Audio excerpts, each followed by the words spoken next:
Yanziza nnyo abatulaba omukutu gwaffe ogwa Press Times, mugende ku YouTube mulayikinge musubscribinge. Tutte banga ddene nga tetubawa byafaayo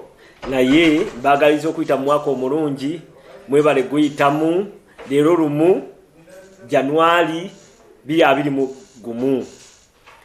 Mbebaziza nnyo mwebale kuyita mu mwaka, mwebale kuyita mu nnaku nkulu, mwebale kubudaabuda abadde balwadde obulwadde bwa corona gye buli, mwebale bulwanisa era mugende maaso nga mwagala mask nga muzambala nnyo muzigule kubanga atassa bulamu muyinza oddwemalirayo. Tulina okukuuma obulamu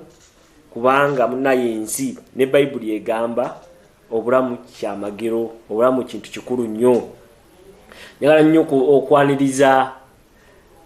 Abaganda, mwebale kwagala kabaka wammwe, mwebale kwagala bika byammwe, mwebale kwagala masiga gammwe, mwebale kwagala nnyiriri, mwebale kwagala mituba empya, enzija, ennyumba, mwebalire ddala nnyo. Musigale nga mwagala nnyo ebyobuwangwa kubanga ebyobuwangwa we bitali tetubeera na nnono. Ebyobuwangwa mwe mwava eddiini kati ngaffe Abaganda olaba obuwangwa bwaffe ye nnono yaffe era ye ddiini yaffe ye nnono. Abantu wenjogera ku kigambo eddiini abasinga balowooza kusamira naye ebintu byonna ebikolebwa mu ddiini biba bya nnono. Ekyokulabirako omuntu wawe wetufiirwa mu Buganda tulina emikolo gye tukola egy'eddiini.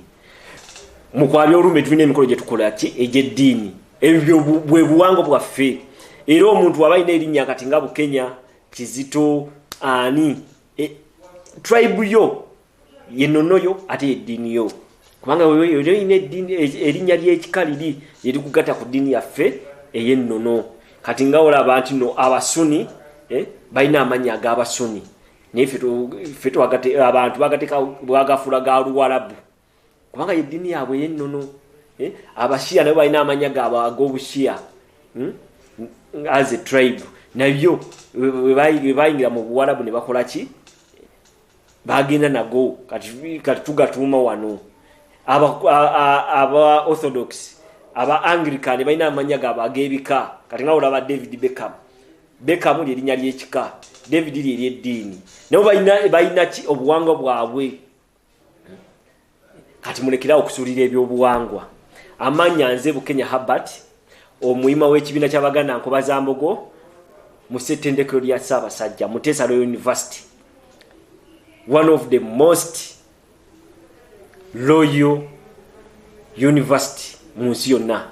Waliyo Royal University eri e Bungereza nabo balina university eya Royal, waliyo Mount Royal University eri mu America naye ffe tugamba the Royal University, the only University of Buganda, Muteesa Royal University. Yaleeta ebyenjigiriza wano mu Buganda. Kati omulamwa gwe mbaleetedde mbaliriza omwaka omulungi. Nze nga njogera ku Buganda gyevudde. Buganda okuva ku munsi muwawa yali efugibwa kubika paka Ssekabaka Kintu oba Kabaka Kintu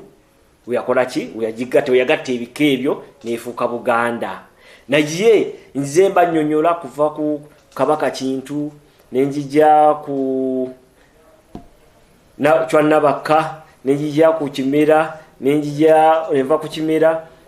nenjija ku Omulangira Lumansi namunnyonnyola, nava ku Lumanji nenjija Kabaka Tembo, nenva ku Tembo nenjija nga mba nnyonnyola Kiggala baani paka wenatuuka mu 1884 nga Ssekabaka Muteesa wa Lugembe Mukaabya Muteesa the first kwe twakoma. Naye abaagalwa baffe programu ne bansaba nti nga tunakutandika Ssekabaka Mwanga owokubiri eyakulembera mu 1884 najja mu 85 mu 85 natandika okutulugunya amadiini nga tagategera bwigabadde najja n'agalwanisa natta abajulizi mu 1886 Namugongo najja nava kuvunazuka ne bamujja ku bukulembeze mu lutalo lw'amadini mu 1888 awo Kiweewa n'afugako emyezi 2 Kiweewa yamala Muganda we yamala okufuga emyezi 2 ali ne bamujjako lutalo lw'edini lumujjako abasiraamu ne bati ne bafuna ku Bwakabaka mu 1888 naye nabo ne bakulembera ate era abadini ne gadamu ne galwana abakristaayo ne bakumyawo muti ani ne bakumyawo Kabaka Mwanga nawo natandika mu 1889 paka mu 1897 awo Daudi Chwa n'atandika okulembera. Daudi Chwa yakulembera awo njamba buli ebyafaayo ebya Daudi Chwa ate tuve mu byafaayo bya Daudi Chwa atandise okulembera amadini gazze agudo church ye Namirembe agudo church ye Rubaga azinga akulembera endagano y'olwenda nayo tujogereko tunava ku ndagano y'olwenda tuogere nga Buganda bwezze tambula paka Ssekabaka oba paka Kabaka Daudi Chwa yakisa omukono mu 1939 mu November era tunavaawo tukwate ku mutabani we gwe yazaala mu 1926 Muteesa owokubiri naye we yamusikira oba we yatwa we bamutikira obwa Kabaka Naggalabi mu 1939 naye n'akulembera paka katu yakulembera tugende engeri gye yawaayo ettaka ng'ayita mu Katikkiro ery'Emakerere n'awaayo ettaka bazimbeko university ebyo byonna byogera tugende mu 1953 lwaki bamuwangangusa kyava kuki mu 1953 tuogere paka kwa 56 biki ebyaliwo era tulavaawo akomyewo mu 1956 tuogereko nakyo tuogere nti lwaki 56 bamukomyawo batula mu ndagaano ki yali Leicester bakola batya nabyo tubyogereko paka mu 62 tuogere ku independence ya jetya tugenda awo 63 tulabe olutalo lwa Obote ne Muteesa lutandika lutya amasaza abiri gajja gatya Bugangayizi ne Buyaga gajja gatya okuddira Bunyoro nayo tujja byogerako mu 1964 awo wagende waddewo olutalo awo Obote lwaki yasindika amajiga gende Kongo gabe minerals nayo tuzogereko mu 66 lwaki waliwo Buganda crisis Kabaka nawanganguka nayo tumwogereko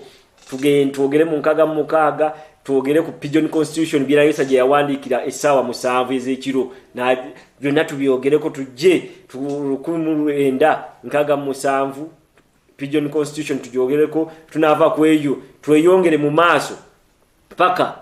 we yatuka mu Exile nabira mu 1969 nakisa omukono mu November nayo tujja kyogirako tugende maaso tugere ku Buganda yali yetya nga Muteesa amaze okufa okisa omukono ng'ali Bulaaya era tuogere lwaki waliwo ku Obote tujja jogera ku lwaki Amini yawamba Obote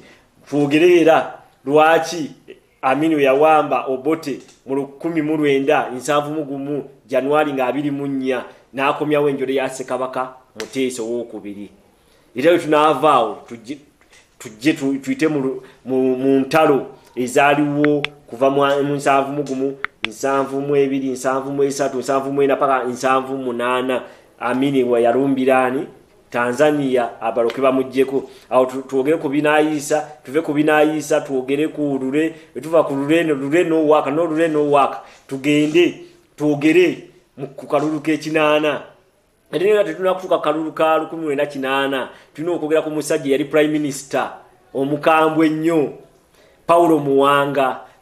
yakola ki tujja muogerako naye mu 1980 Paulo Muwanga tuogere kalulu k'ekinana UPC yakabetya DP bagiba bitya Paulo Semwogere waki bamubba awo tuogere ku Museveni mu 8 bamukuba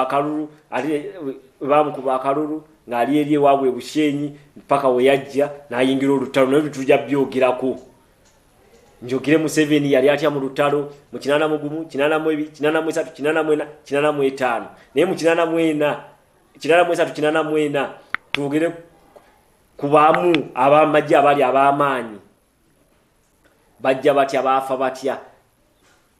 bafira batya mu nnyonyi we batyo tugende mu maaso ku 85 yawamba atya Museveni mu 86 January 2006 ayingira atya Kampala tubyogereko twogere ku 86 87 89 tuyogere awo 89 paka mu 89 October tujja muogerako nti olutalo lwe Rwanda lutandika lutya olutalo lwe Rwanda lwatandika lutya paka ku genocide ne tujja muogerako Uganda yetabeta mu lutalo lwe Rwanda tujja byogerako ndamaje okubave kororo ne bakola ki ne bakwata ne bakunganye ebiki materials n'abantu abanyarwanda bali mu Buganda abali mu Uganda abali bamaze okuwamba government ne barejima ne bakwara ne bakampinga mu Western Uganda ubuyekera batandikira paka kulumba Rwanda lero byonna tujja byogera kwe tunava ku ebyo tugende mu maaso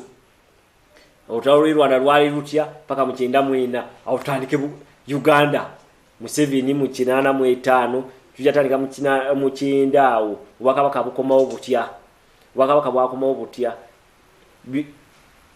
points ki oba bisanyiso ki ebyaleetera okulu Obwakabaka okudda mu Buganda